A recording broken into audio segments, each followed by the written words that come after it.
Bonsoir chez vous et bienvenue à cette session d'information sur BSI TV. Voici l'essentiel de l'actualité.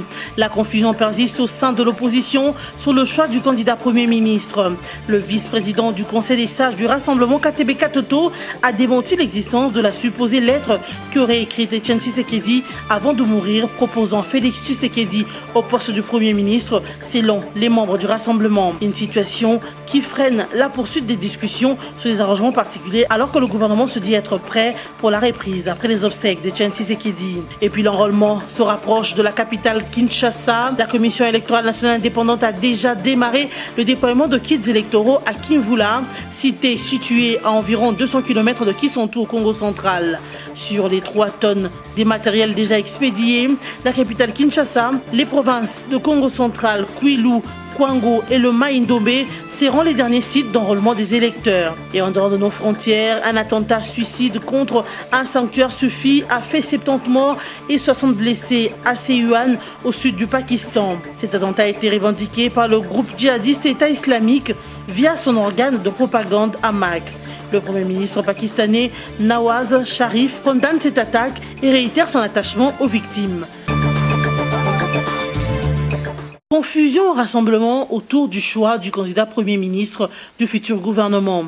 D'après les délégués de cette plateforme au pourparlers de la SENCO, Etienne Tshisekedi aurait écrit une lettre adressée aux évêques et dans laquelle il aurait présenté son fils Félix Tshisekedi comme futur Premier ministre. Faux, rétorque KTB Katoto, membre et vice-président du Conseil des sages du Rassemblement, qui pense qu'il serait la personne la mieux placée pour occuper ce poste au regard du soutien que lui a apporté Etienne Tshisekedi. Nous allons récolter les avis des uns des autres et après nous allons trancher. Mais ça m'aide beaucoup que vous vous portez candidat.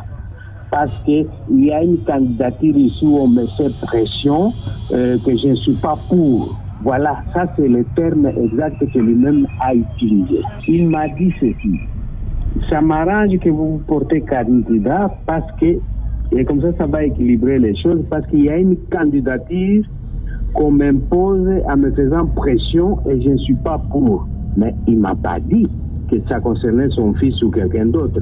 Ça, je dois être franc et sincère aussi. Mais il m'a dit seulement qu'il subissait des pressions, c'est tout. La question reste celle-ci de Félix Tshisekedi à KTB Katoto, qui a réellement été choisi par le leader Maximo pour être nommé Premier ministre par Joseph Kabila, président de la République. Quand dans les rassemblements, le violon ne s'accorde pas sur la personne proposée par Etienne Tshisekedi, la SENCO, elle, poursuit ses contacts en informel pour écouter les points de vue des parties prenantes.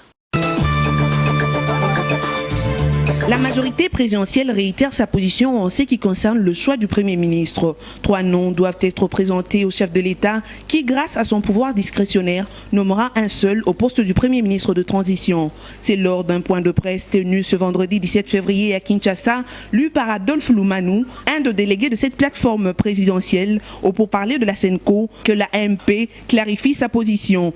Concevoir les choses autrement, c'est vouloir transformer le pouvoir discrétionnaire de nomination du président de la République en simple investiture du Premier ministre en violation de l'article 78 de la Constitution. La majorité présidentielle réitère son soutien à la mission des bons offices en vue de permettre la conclusion par les partis de l'arrangement particulier pour la mise en œuvre de l'accord dans le but de l'organisation des élections apaisées, crédibles et transparentes. Le gouvernement a par ailleurs insisté sur sa bonne volonté de mettre un avion pour rapatrier le corps d'Etienne Tshisekedi et sa famille en vue des obsèques dignes au pays. Même toutes les dispositions prises pour qu'un avion soit mis à disposition pour rapatrier son corps ainsi que la partie de sa famille qui est en Belgique. Il est évident que nous ne pouvons pas rapatrier la dépouille de M. Tshisekedi de notre initiative. Nous ne pouvons le faire qu'en synergie et en collaboration avec la famille de M. Tshisekedi. Après la signature de l'accord du 31 décembre 2017, la majorité présidentielle et l'opposition non signataire de l'accord du 18 octobre ne s'accordent toujours pas sur le mode de désignation du futur Premier ministre de transition. Prince Willy Michiki, vice-ministre à l'énergie et ressources hydrauliques, a été convoqué jeudi 16 février par le procureur général de la République, Floribert Kabange-Numbi, pour répondre à la plainte déposée par la nouvelle génération pour l'émergence du Congo, NOGEC. Le procureur général de la République vient d'ordonner l'ouverture de l'enquête sur le décès d'Etienne Tshisekedi, président de l'UDPS et du Conseil des sages du Rassemblement. Cette enquête vise principalement le vice-ministre Willy Michiki. L'opinion se rappelle que lors d'une émission en lingala, l'une des 4 langues nationales congolaises, le 28 janvier 2017, ce membre du gouvernement a tenu des propos qu'il convient de qualifier des prémoditoires sur le décès d'Etienne Tshisekedi. En effet, 4 jours avant la mort de Tshisekedi, alors qu'il s'est rendu en Belgique pour un check-up de routine, Willy Michiki a juré que le fils de Limete ne reviendrait plus au pays. En tant que mouvement citoyen, NOGEC a saisi le PGR pour savoir si Willy Michiki connaissait quelque chose sur l'état de santé du défunt ou s'il est carrément prophète. Saisi du dossier, le PGR a convoqué une audience, la première de confirmation de la plainte de la nouvelle génération pour l'émergence du Congo NOGEC ce vendredi 17 février. Le vice-ministre à l'énergie et ressources hydrauliques pourrait réagir juste après cette audience. Nemwanda Semi a été désavoué par les députés nationaux élus du Congo central. C'est à travers une déclaration lue jeudi 16 février à Kinshasa par le caucus des députés Né Congo. Lue par le député national Clément Nzaou, les élus de Né Congo ont pris à témoin la communauté tant nationale qu'internationale en réaffirmant leur attachement inconditionnel à l'unité du pays. Ils condamnent les recours à la violence et les discours xénophobes en rejetant tout appel à l'exclusion tribale prôné par Nemwanda Semi, leader du Boudou Di Mayala. Ils désapprouvent aussi toutes ces velléités sécessionnistes. Les députés des Congo ont aussi signifié que Nemwanda Semi est un député national élu de Kinshasa et non du Congo central. Et à ce titre, il n'a ni qualité ni mandat d'engager la province du Congo central. Ils ont par ailleurs rappelé au gouvernement sa mission régalienne de protéger et de sécuriser les personnes et leurs biens, avant de demander aux autorités compétentes de tout mettre en œuvre pour neutraliser avec professionnalisme toute tentative insurrectionnelle des adeptes de Boudou Di Mayala et d'établir les responsabilités de toutes les pertes en vies humaines et dégâts matériels enregistrés afin que leurs auteurs en répondent devant la justice. Fini la polémique autour de la date du 16 février qui marque la fin des institutions en place en République démocratique du Congo. Elle reste en place jusqu'aux élections des nouveaux animateurs. Dieudonné Nkishi, président du parti politique Congo Positif, revient sur ce que prévoit la Constitution et confirme la légitimité des institutions actuelles. La Constitution, qui est la loi mère, qui est la loi fondamentale, prévoit toutes ces situations. Quand vous lisez l'article 70 par rapport à l'alinéa 2, par rapport au mandat du président de la République en tant qu'institution, la question est réglée. Quand vous lisez l'article 103 par rapport au mandat des députés nationaux, et les sénateurs, tout ça, vous trouverez aussi que la question est réglée par la Constitution. Donc qu'on ne pose pas de nouveaux problèmes là où ils ne se posent pas. Ces problèmes sont réglés par la Constitution. La CENCO, il s'agit des citoyens congolais qui ont à un moment donné lu mal la Constitution, qui ont tiré les choses selon qu'ils voulaient que les choses se passent de leur manière et qui ont réclamé et obtenu ce que vous avez vu, les dialogues, la CENCO, tout ça. Mais la réalité est que la Constitution, notre Constitution, règle définitivement toutes ces questions-là aujourd'hui. Lorsque vous prenez l'article 103, vous prenez l'article 70 et l'article 70, vous trouverez que la Constitution prévoit que ces institutions-là continuent leur travail tant que les nouveaux animateurs ne sont pas installés, les nouvelles institutions ne sont pas installées. Donc aujourd'hui, c'est ça, c'est ce que la Constitution prévoit. Et donc, est-ce qu'il s'agit là d'une certaine illégitimité? Est-ce qu'il s'agit d'une certaine illégalité? Je ne pense pas, pour le compte de Congo Positif, aussi longtemps que cela est prévu par notre Constitution. Cela est légal, cela est légitime. À ceux qui perdent leur temps à discuter autour de la légitimité ou de la non-légitimité, qui sachent que les acteurs et institutions en place sont bel et bien légales et légitimes. Il appartient maintenant aux citoyens et aux politiques en particulier de faire en sorte qu'adviennent ces nouvelles institutions qui sont prévues par la même Constitution.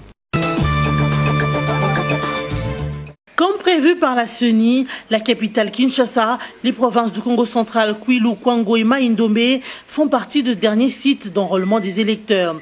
Déjà sur ce site, l'on a démarré le jeudi dernier le déploiement de kits électoraux. La Commission électorale nationale indépendante CENI a expédié, avec l'appui de la MONUSCO, environ 3 tonnes de matériel à Kimvula, au Congo central, cité située à plus ou moins 200 km de Kisantu. Ce lot expédié comprend des formulaires, des kits bureaucratiques, cartes d'électeurs, kits d'enregistrement et des films plastiques. Il est prévu que la mission onusienne assure le déploiement par avion du matériel de révision du fichier électoral dans des antennes difficiles d'accès, une façon de repartir les tâches entre la MONUSCO et la CENI. Bien que la date du début du processus d'enregistrement des électeurs dans ces sites n'est pas encore arrêtée, l'objectif que poursuit la CENI est celui d'atteindre le cap de 40 millions d'électeurs. Mais avant, la CENI procédera à la désignation de secrétaires exécutifs provinciaux, la formation des agents contrôleurs techniques provinciaux et territoriaux, mais aussi la formation des agents enrôleurs. Il est de rappeler qu'à ce jour, la CENI a déjà enrôlé plus de 14 millions d'électeurs. Un attentat suicide revendiqué par le groupe État islamique a fait au moins 70 morts et 60 blessés le jeudi dans la soirée dans un sanctuaire soufi du sud du Pakistan. Beaucoup de blessés sont dans un état critique et sont transférés vers la mégalope portuaire du sud, Karachi. La déflagration s'est produite dans la ville de Sewan, à environ 200 km au nord-est de Karachi. L'attentat a été commis par un kamikaze qui s'est introduit dans un sanctuaire du XIIIe siècle dédié au Saint-Suffilal parmi des dizaines de fidèles. Le site était bondé en ce jeudi soir, considéré comme un jour sacré pour la prière par cette communauté. L'attentat a rapidement été revendiqué par le groupe djihadiste État islamique via son organe de propagande Amaq. Le Premier ministre pakistanais Nawaz Sharif a condamné cette attaque dans un communiqué et a réitéré son attachement aux victimes. Il a ensuite promis de tout mettre en œuvre pour protéger le peuple pakistanais.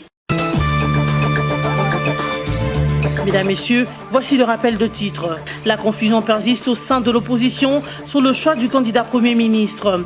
Le vice-président du Conseil des sages du Rassemblement KTB Katoto a démenti l'existence de la supposée lettre qu'aurait écrite Etienne Tshisekedi avant de mourir, proposant Félix Tshisekedi au poste du Premier ministre, selon les membres du Rassemblement. Une situation qui freine la poursuite des discussions sur les arrangements particuliers alors que le gouvernement se dit être prêt pour la reprise après les obsèques d'Etienne Tshisekedi. Et puis l'enrôlement se rapproche de la capitale Kinshasa. La Commission électorale nationale indépendante a déjà démarré le déploiement de kits électoraux à Kimvula, cité située à environ 200 km de Kisantu au Congo central.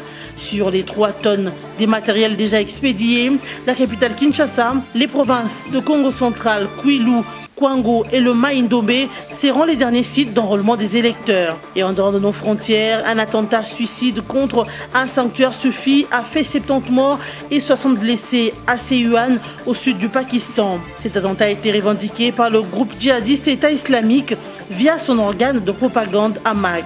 Le Premier ministre pakistanais Nawaz Sharif condamne cette attaque et réitère son attachement aux victimes. C'en est fini pour ce soir. Bonne suite au programme en notre compagnie.